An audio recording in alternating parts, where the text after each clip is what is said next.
Praise the lord. ప్రభువైన యేసయ్య నామమున మీకు శుభములు కలుగును గాక.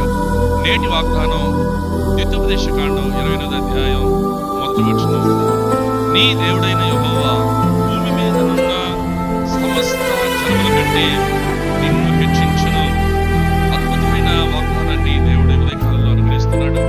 నా ప్రియ సహోదరి సహోదరుడా, నువ్వు ఎటువంటి స్థితిలో ఉన్నావేమో, బాధలో ఉన్నావేమో, ఒకవేళ నీ జీవితం దీన స్థితిలో ఉందేమో, ఒకవేళ నీ స్థితి దిగజారిపోయిన స్థితిలో ఉన్నావేమో, నీ బ్రతుకు అడుగంటినటువంటి స్థితిలో ఉందేమో. అందరు బాగున్నారు? మా సహోదరులు బాగున్నారు? లేక మా సహోదరులు బాగున్నారు? నాతో కూడా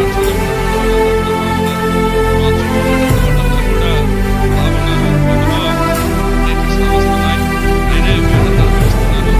ఎందుకో నా కుటుంబం, నా జీవితం దీన స్థితిలో ఉంది. నా జీవితం ఎప్పుడూ విషమించబడుతుంది, నా జీవితం ఎప్పుడు హెచ్చించబడుతుంది అని ఒకవేళ కన్నీటితో ఎదురు చూస్తున్నావేమో, ఈరోజు దేవుడు నీకు అద్భుతమైన వాగ్దానం ఇస్తున్నాడు. భూమి మీద ఉన్న సమస్త జనము కంటే నిన్ను హెచ్చిస్తాను అని దేవుడు వాగ్దానం ఇస్తున్నాడు. సహోదరి సహోదరుడు, దేవుడు ఎవరిని ఆశీర్వదించి హెచ్చిస్తాడు? మనం చదువుకున్న లేఖనాల్లో మనం చూస్తాం. ద్వితీయోపదేశకాండం 28వ అధ్యాయం మొదటి వచనంలో, ఈ దేవుడైన యెహోవా మాటను వినాలి.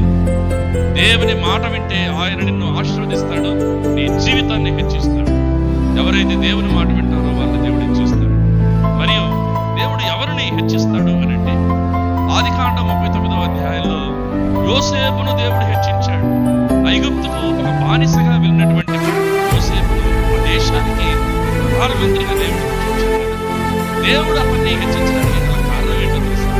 అతనిలో ఉన్న భక్తి, అతనిలో ఉన్న పరిశుద్ధత అతన్ని హెచ్చించింది. దేవుని మీద భక్తి కలిగి ఉంటే, పరిశుద్ధమైన జీవితం జీవించగలిగితే దేవుడు నిన్ను తప్పకుండా హెచ్చిస్తాడు.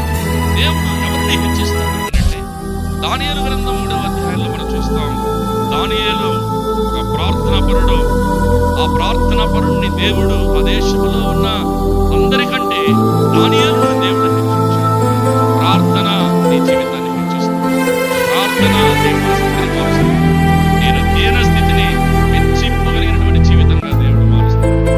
మొర్దెకై సామాన్యమైనటువంటి ద్వారపాలకుడుగా ఉన్నటువంటి మొర్దెకైను దేవుడు ప్రధానమంత్రిగా హెచ్చించాడు కదా, నిన్ను కూడా హెచ్చిస్తాడు. దేవుని మాటకు విను, పరిశుద్ధత కలిగి జీవించు, భక్తి కలిగి జీవించు, ప్రార్థించే వ్యక్తిగా ఉండు. దేవుడు తప్పకుండా నీ కలిగి ఉన్న సమస్త బాధలను విడిపించి ఆశీర్వాదంగా దేవుడు మారుస్తాడు. రండి, నీకోసం ప్రార్థిస్తాను. పరిశుద్ధుడా, ప్రేమగల మా తండ్రి, ఉన్నతమైన ఘనమైన మీ నామానికి వందనాలు, స్తుతులు, స్తోత్రాలు.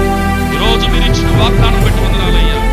నీ దేవుడైన యెహోవా భూమి మీద ఉన్న సమస్త జనము కంటే నిన్ను హెచ్చించెదను అని వాగ్దానం చేశారు.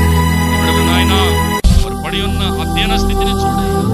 వారు పడి ఉన్నటువంటి దిగజారిపోయిన స్థితిని చూడయ్యా. వారు ఉన్నటువంటి అడుగంటిపోయిన బ్రతుకులను ఒకసారి చూడమని ప్రార్థిస్తున్నాను.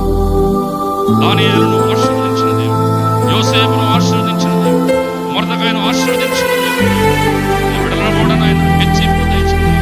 వారి ఉద్యోగాల్లో, కుటుంబ పరిస్థితులను మీరు ఆశీర్వదించి